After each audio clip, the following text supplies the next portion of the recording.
todavía mejor si eso fuera posible. Vamos a conversar ahora, estamos enlazados vía Zoom con Ricardo Boll, geógrafo, de la Pontificia Universidad Católica del Perú. Muy buenos días, Ricardo, gracias por atendernos. ¿Cómo está? Buenos días. Ricardo, ha habido una gran preocupación por ese tono rojo en el río Rímac. ¿Qué cosa es lo que pasó el día de ayer? ¿Qué señal de qué es esto? ¿De una alta contaminación? ¿Qué saben ustedes? Bueno, yo creo que es importante entender que primero no sabemos lo que está pasando en el río Rímac. Ya eso es preocupante, ¿no? Porque hay una serie de instituciones que tienen que estar monitoreando. Entonces, empezar con una investigación como si no conociéramos lo que sucede, como si no tuviéramos estadísticas, ya me parece, digamos, preocupante. Este es un fenómeno inusual. Ciertamente el río Rímac tiene una serie de problemas a lo largo de sus 160 kilómetros. Hay una gran cantidad de fuentes de contaminación muy diversas. Recordemos que a lo largo del río tenemos fábricas, tenemos minas, además algunas muy antiguas, incluso cerradas. Tenemos agricultura, que también contamina el agua, por supuesto, porque hace uso de fertilizantes, insecticidas. Tenemos una serie de centros poblados.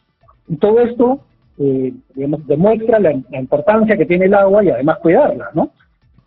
La ciudad de Lima, más de la mitad de los limeños consumimos agua del río Rímac.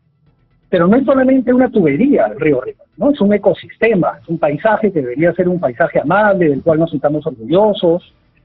Nuestra vida, nuestra economía, depende de la calidad de este río también, ¿no?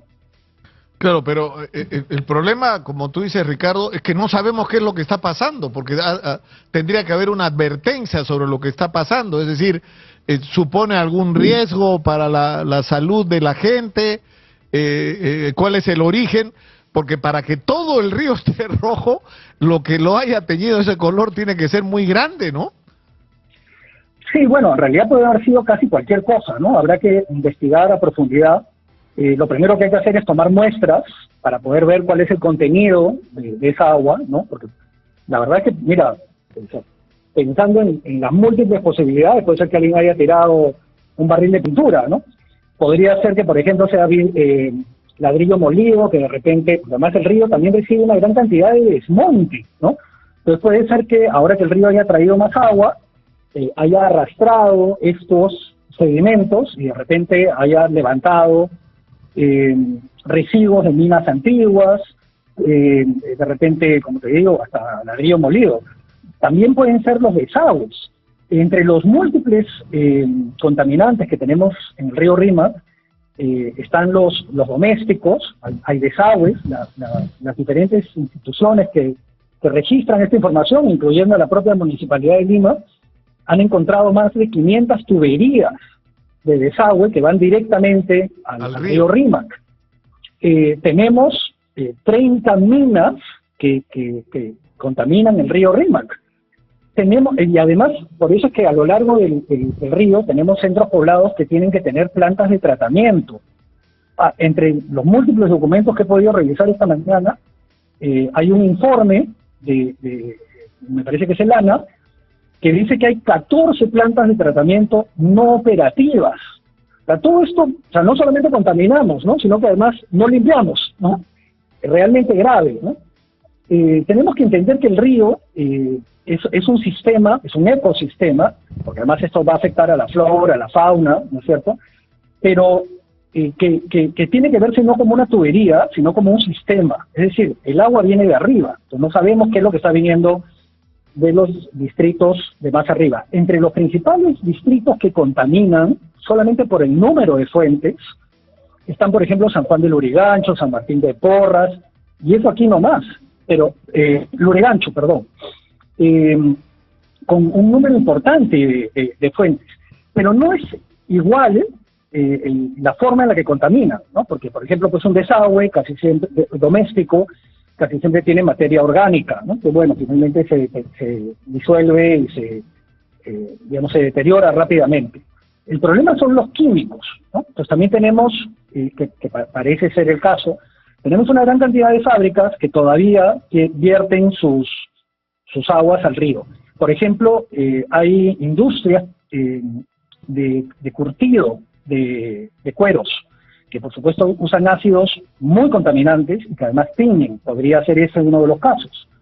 Habrá que investigar un poco más, pero tenemos botaderos, hay sedimentos muy antiguos, ¿no? Y recordemos que es un río que con una minería de más de 300 años, tenemos, como te digo, fábricas, la propia agricultura, que necesitamos una agricultura más ecológica. Ha habido, digamos, hay todo un tema de la cantidad de insecticidas que tienen los productos que consumimos, ¿no? Los productos que deberían ser frescos y sanos. A mí sí me parece que esta es una buena llamada de atención esta es una verdadera oportunidad, digamos, para acercarnos al río, amistarnos con el río, entender lo que está pasando y tratarlo mejor. Necesitamos una economía limpia, necesitamos una economía que digamos, que aproveche los recursos, por supuesto, pero que también los cuide, ¿no? Ahora, ¿cuántos organismos tenemos para que digamos tendrían que decir algo con respecto a este tema? Porque nos sobran las instituciones, ¿no? Tenemos la Autoridad Nacional del Agua, tenemos hasta un Ministerio del Ambiente. Hace rato que han debido decirnos qué es lo que está pasando acá y qué es lo que están haciendo, ¿no? Coincido contigo, ¿no? Viendo un poco la trayectoria de los problemas ambientales anteriores que hemos tenido en el país, lo más probable es que se estén pateando las responsabilidades, ¿no? Entonces tienes el ANA, que es la Oficina Nacional de Agencia Nacional del Agua en el Perú, pero también tenemos el Ministerio de Vivienda, porque van a decir, no, esos son desagües, ¿no? Domésticos, entonces es el Ministerio de Vivienda. El Ministerio de Vivienda va a decir, no, es un tema de agricultura, porque también pueden ser los fertilizantes. Claro. El Ministerio de Agricultura va a decir, no, es el Ministerio de Energía y Minas, porque tiene que ser la minería. Y entonces, claro, al final la responsabilidad se va a diluir en vez de que todos asumamos una responsabilidad, porque todos estamos vinculados con el río. Todos necesitamos un río sano, ¿no? Y hasta el Ministerio de Salud podríamos mencionar, ¿no? Que también ya debería estar haciendo mediciones. Claro, por el impacto que puede tener para la salud pública. Entiendo que en Sedapal tienen un sistema de alerta cuando se producen situaciones como esta, porque no es cierto, esto es la principal fuente de abastecimiento de agua para la ciudad de Lima, ¿no? Claro, pero otra vez Sedapal dice, no, donde yo tomo el agua está limpio, y el resto, ¿qué hacemos? Claro. ¿No? Porque hay gente que consume agua de diferentes maneras, como te acabo de mencionar, a lo largo de los 160 kilómetros. Y yo entiendo que Sedapal tiene, digamos, responsabilidades específicas, pero todos tenemos que tener responsabilidades como ciudadanos, responsabilidades... Pero ¿eso qué quiere decir? ¿Que el punto de contaminación está más adelante de donde se produce la toma de agua para la represa, ¿no? Bueno, ha habido así es, ha habido una nota que ha sacado Sedapal y hasta donde yo entiendo, digamos, el río se ha puesto rojo, aguas abajo, ¿no es cierto? A mí sí me parece importante investigar este caso, primero porque podría volver a ocurrir, y porque además esta vez nos hemos dado cuenta, porque es rojo, pero hay un montón de contaminantes que no necesariamente cambian el color, no necesariamente dan color. Entre los múltiples contaminantes que se han encontrado cuando se hacen estudios, está por ejemplo el arsénico, está por ejemplo los altos niveles de hierro, está el plomo, que como tú sabes es altamente contaminante y dañino para la salud. Por supuesto. Por supuesto siempre vamos a escuchar que está por debajo de los índices aceptables, ¿no es cierto? Está debajo de lo permitido. Bueno, yo no me imagino que alguien compre una bebida gaseosa y diga, tiene arsénico, pero no se preocupe, tiene poquito, ¿no es cierto?